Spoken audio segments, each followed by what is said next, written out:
Madame, Monsieur, bonjour, bonsoir, le journal, les titres, bienvenue.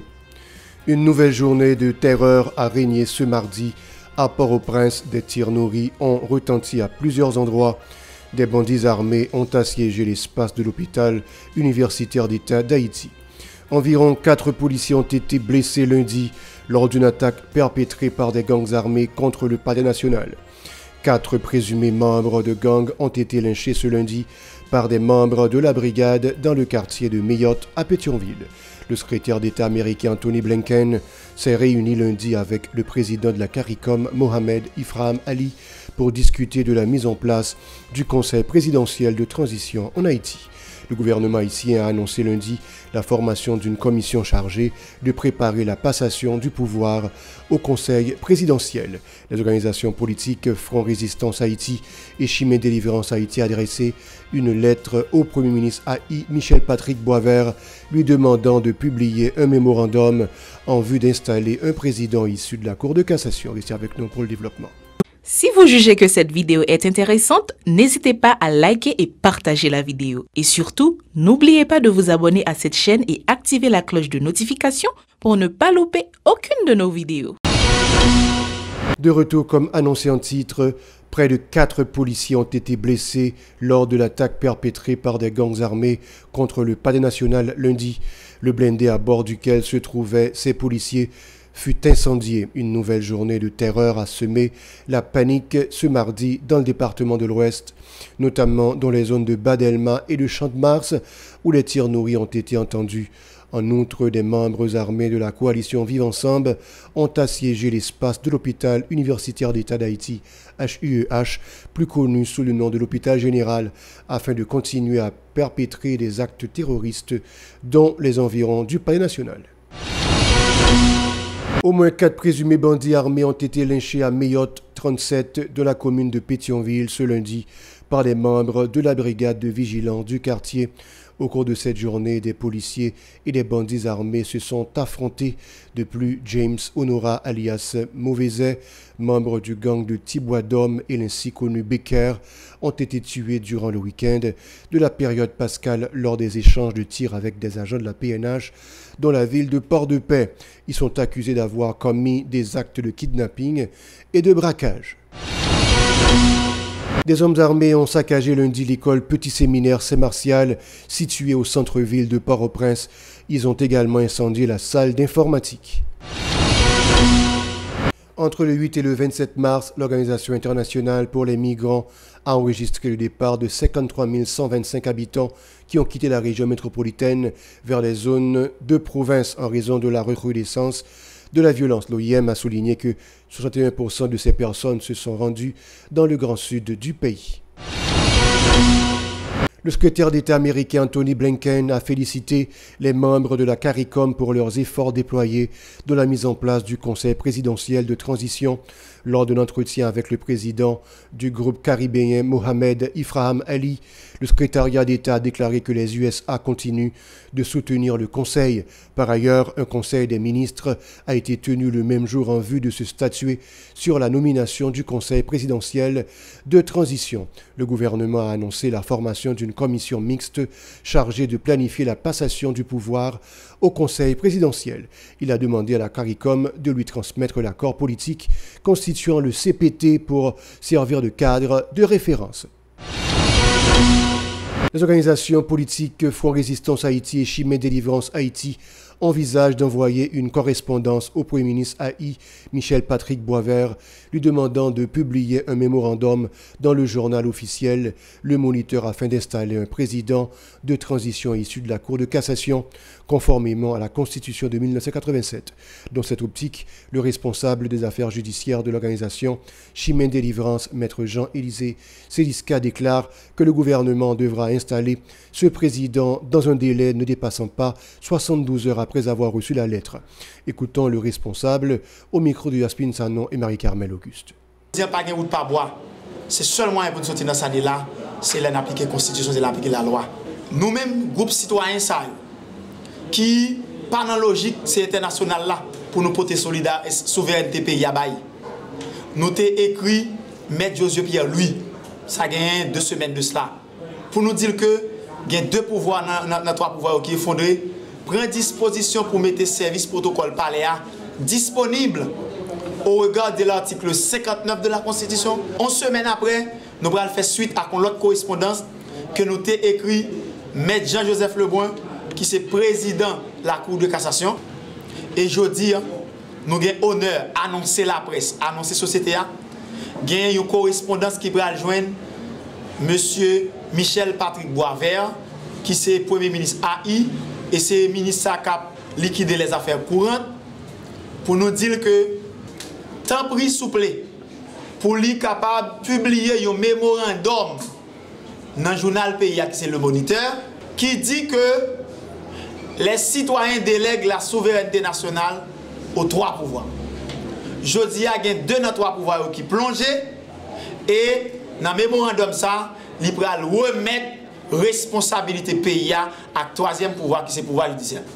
Et bien lui-même, il va prendre disposition pour capable faciliter la transition à commencer. Et ça n'a pas dit là, nous baillons M. Michel Patrick Boisvert 72 heures après correspondance en fin de journée pour que dans la fin de semaine, il proclamer le nouveau président provisoire qui a sauté dans la Cour de cassation. Selon Wilder Bernard, le conseil présidentiel que la CARICOM veut installer à la tête du pays aura une mission bien déterminée, celle de continuer à entraîner le pays dans le chaos et l'anarchie. Initiative citoyenne qui a fait campagne autour de la Constitution 29 mars 87 là, qui n'est pas amendée, dit avec le peuple haïtien, c'est une grande constitution que nous gagnons, jeune constitution que nous gagnons, qui résout le problème et qui résout le problème déjà, parce qu'il dit, là que nous dans ce genre de situation, il faut que nous allions dans la cassation pour nous un juge qui est plus ancien. Ils pour partir là-dedans pour capable de couvrir caca chaque jour. Les haïtiens, attendez bien, est-ce que nous connaissons le conseil présidentiel ça? Les commissions bien définies. Nous connaissons aujourd'hui que le conseil présidentiel ça peut haïtien. C'est parce que le bras de 10 ans de franchise qui fait classe économique là, la dépenser l'argent comme ça dans le conseil là. L'argent ça on est a dépensé à 10 ans franchise et nous connaissons sa franchise fait dans le pays déjà. 10 ans franchise en 2004.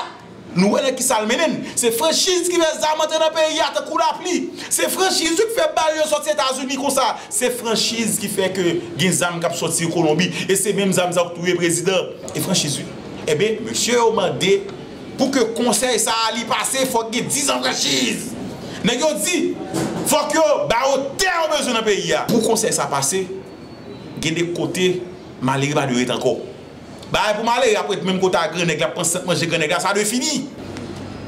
Conseil ça là, tout. Parce que les garantit à l'international clair sur ça, il faut qu'une force internationale qui vienne là. Force internationale là, peut pas ici. Il va venir pour Negazam vrai non? Non mon cher, Negazam sont pions dans le projet international là. C'est eux qui vont le faire. OK? Et mission internationale ça fait plus de temps dans le pays. L'évadé du PTC national Jean-Louis Wilguer a été arrêté le 29 mars dernier par des agents de la police dans le quartier Mabial à Jacmel, selon le porte-parole de la police du Sud-Est, Michael Valesco. Écoutons les détails du porte-parole au micro de notre correspondant à Jacmel, Paul-Léon Saint-Jean. Aujourd'hui, nous venons là pour nous présenter un évadé de prison pénitentiaire nationale, qui c'est Jean-Louis Wilguer. Jean-Louis Wilguer était arrêté. Il était dans le pénitentiaire national pour viol de mineurs. Jean-Louis était évadé dans la prison pénitentiaire, jour qui était 2 mars 2024. Il était à Almété-Collé, alors il était rentré Jacmel, il était à Almété-Collé, à Almété-Collé dans la localité Marbial. Côté que la police a mené en filature qui t'a pas menti sur une opération, côté que nous étions arrivés. Arrivé mettre main sous Jean-Louis Wilguer dans la localité Marbial, jour 29 mars 2024. Le porte-parole appelle la population à la vigilance et à coopérer avec les forces de l'ordre afin d'arrêter tous les évadés de prison du 2 mars dernier qui se sont dirigés vers le sud-est. Écoutons.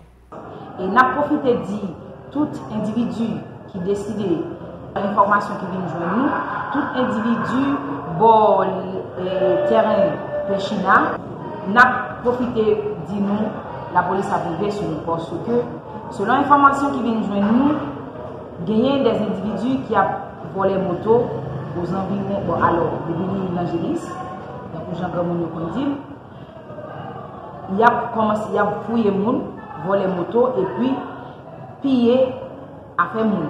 L'individu ça n'a dit nous que la police a privé sur lui.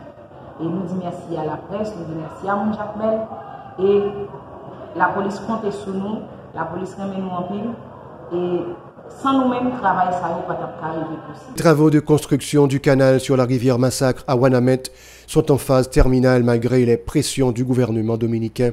Les techniciens ont déjà installé 2 vannes dans le canal principal devant mesurer la quantité d'eau provenant de la rivière. Notre correspondant à Ouanamet, Léonel Séjour, a rapporté que le cours d'eau qui a été détourné par les dirigeants en République dominicaine, particulièrement ceux de Dahabon, a repris son cours initial.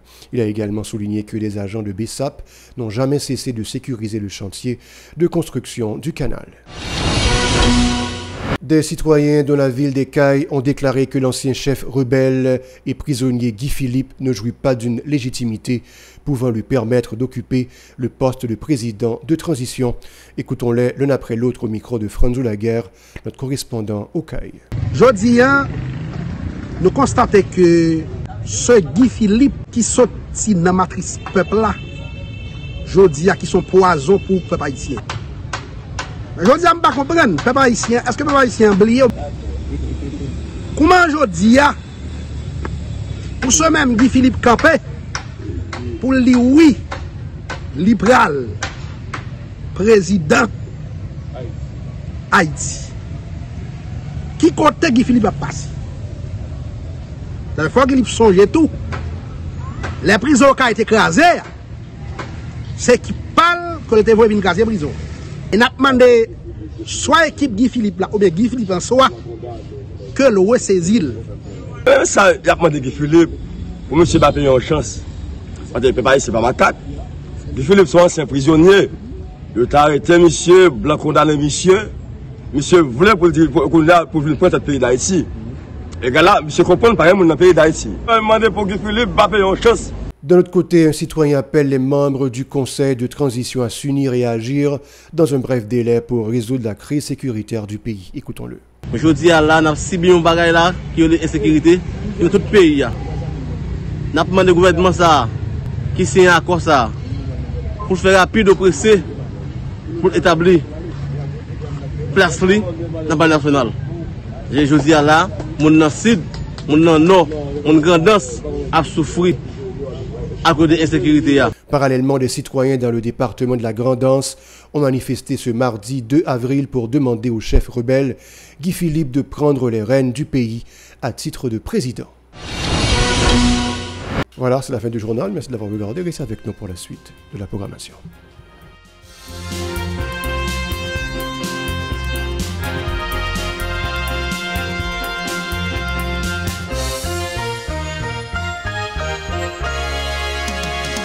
Si vous jugez que cette vidéo est intéressante, n'hésitez pas à liker et partager la vidéo. Et surtout, n'oubliez pas de vous abonner à cette chaîne et activer la cloche de notification pour ne pas louper aucune de nos vidéos.